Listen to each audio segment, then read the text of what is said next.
Hello guys, এই প্রচণ্ড গরমে হিট স্ট্রোক থেকে রক্ষা পেতে আপনারা প্রথমে খালি বোতলগুলোকে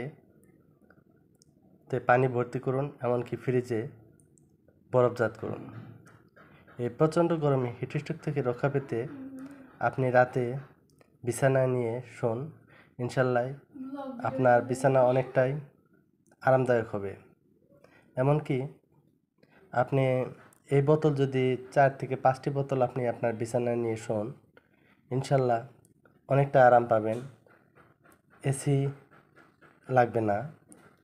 আর আমাদের মতো যারা গরিব, সবার ঘরে এসি থাকে না, কাজেই আপনি হিট স্ট্রোক থেকে আপনি রক্ষা পান। এমনকি আপনার আত্মীয় স্বজন, বন্ধুবান্ধব সবাইকে এই কাজটি করার পরামর্শ দিন।